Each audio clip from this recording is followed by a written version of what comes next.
Madam President, in my home state of Delaware, we have just lost a dear friend and a remarkable leader. Sonia Schorr Sloan was a force of nature. Sonny, as we affectionately called her, dedicated her life to confronting social injustice, and her activism, her philanthropy, her mentorship, and her public service made my home state of Delaware a better place for everyone. So I rise today to celebrate and honor her work, her spirit, and her impact on so many of us. Her story began on April 1, 1928. She was born in Wilmington, Delaware, to parents Sigmund and Rosalia Schorr. Sigmund Schorr was a well-known Wilmingtonian and a haberdasher who was elected to Delaware's General Assembly and later served many years as the president of the Newcastle County Board of Elections. Her mother, Rosalia, worked as a public school teacher and was very active in community and civic groups like the Young Women's Hebrew Association and the Gardeners Guild of the Arden Club. Sonny credited her parents for raising her in an atmosphere of active community involvement. She was, throughout her life, exceptionally bright and gifted. An honors graduate of Wilmington High School, she pursued a bachelor's degree in bacteriology, graduating magna cum laude from Syracuse University in 1949. She was accepted to Jefferson Medical College in Philadelphia, where she earned her master's degree in microbiology. She was the very first woman to graduate from Jefferson in its 125-year history and was the first student to complete graduate work there. After teaching several years at Temple Medical School, she became the very first woman hired by DuPont to work in the prestigious Central Research Department in Wilmington, where many great inventions were made. While at DuPont, she got involved with the Young Democrats and met fellow scientist Gilbert Jacob Sloan of nearby Fairfax. Sonny and Gil, who were frankly inseparable for the rest of their lives, fell in love and a few years later were married at Temple Beth Emeth on Memorial Day, 1957. Together they raised two wonderful sons, Victor and Jonathan. And during this period, Sonny became more and more involved with local community groups and political organizations. Sonny's commitment to public service was a hallmark of her life. She was a skilled and forceful advocate, a tireless campaign organizer, and a relentless fundraiser for community groups and campaigns alike. When she saw a need, she would fill it, whether it seemed doable or not. When people felt like Delaware needed a more active advocacy organization, they were concerned about civil liberties and civil justice and civil rights, Sonia and others founded and launched the Delaware chapter of the ACLU. When she became increasingly concerned about the restrictions on access to reproductive rights, she launched and ran a capital campaign to build a brand new facility for Planned Parenthood of Delaware. She was involved in the creation and launch of an AmeriCorps program, Public Allies of Delaware, and the Cancer Support Community of Delaware as well. She was involved in so many different civic and community organizations, so many campaigns. They are more than I could relate in my time here on the floor. Her legacy of service to our state, which began more than 60 years ago, steadily grew over the next 50, 60 years. She eventually formed her own fundraising firm and, according to Sonny, raised over $100 million for various nonprofits and agencies. She was able to pick and choose the causes she championed and didn't do anything for which she lacked passion. Her work touched our whole community, from the food bank and West End Neighborhood House to YWCA and the Delaware College of Art and Design. Besides supporting these many causes, Sonny invested in people in whom she believed. She was a mentor from the very first days that a young, then 29-year-old Joe Biden launched his campaign first for county council and then for the U.S. Senate, and played a central role in Joe Biden's first election in 1972 to this body.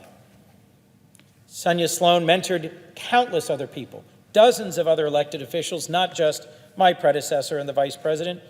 She was a mentor to this young candidate as well when I first ran for office. But equally, if not more importantly, she was a tireless and engaged mentor for folks no one's heard of, folks not elected, but folks in need. She was a mentor for a young man just released from our local juvenile detention center. Sonny helped him get a state identification card, helped him get a new job, helped him get a new bicycle, a reliable means of transportation, helped him, mentored him, and supported him until he was able to get back on his feet. She recorded books for the blind. She even agreed at one point to put up the deed of her own home to bail out a Vietnam War protester from jail. These were the sorts of things Sonny did that many never heard of. She won too many awards in our state to name, but was inducted into the Hall of Fame for Delaware women. She wasn't the sort of person to hold up these accomplishments. Aside from her civic engagements, she loved to run and was often seen jogging around Rockford Park near my home. She adored cooking for her family, collected stamps, could play the flute and piano, and loved to read. Upon learning that Sonny had passed away at age 91, one friend remarked that Sonny still had so many stories to share and so much energy and passion to give. Another friend called her a beacon of light and a pillar of courage, whose light will shine for many years to come. She never stopped taking a chance on young candidates and on first-time candidates. A friend of mine, the recently elected state senator, Laura Sturgeon, said, "Sonia Sloan took a chance on me, even though I had no political experience, name recognition, or resources. Once people heard she was in my corner, endorsements and support poured in. I am who I am because of my parents, but I am where I am, representing the 4th District in the state Senate because of Sonia Sloan." It's clear that she accomplished many firsts, broke many barriers, paved endless paths for many people. She had strong and passionate feelings about countless issues, but the empowerment of women, the election of women to office, the advancement of women in our society was absolutely at the forefront. As she so often said, women's issues are not just women's issues, they are everybody's issues. One of the last times I got to see Sonny was at a dinner in her honor in March of this year. There I joined hundreds of friends and neighbors to recognize her legacy of service, from her efforts to end the Vietnam War to her advocacy for women's rights. She lived her life committed to a deep belief she shared with many of us. Focus on what you can do to change just one life for the better.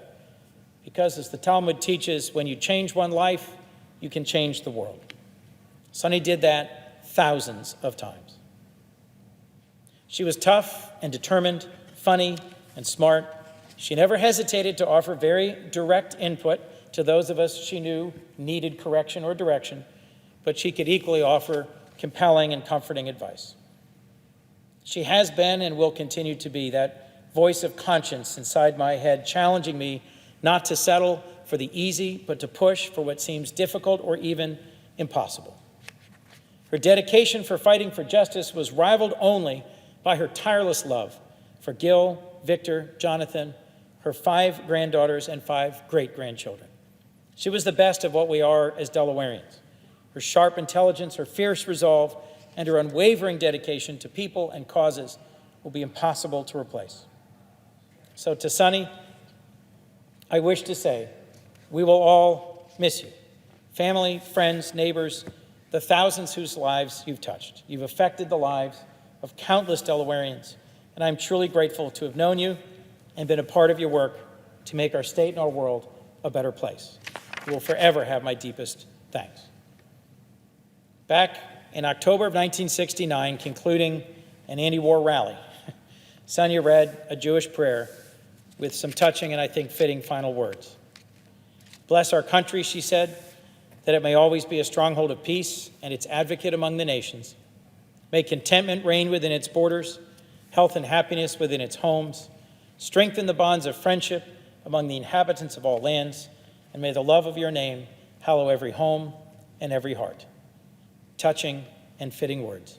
Sonny, bless you and thank you. With that, Madam President, I yield the floor.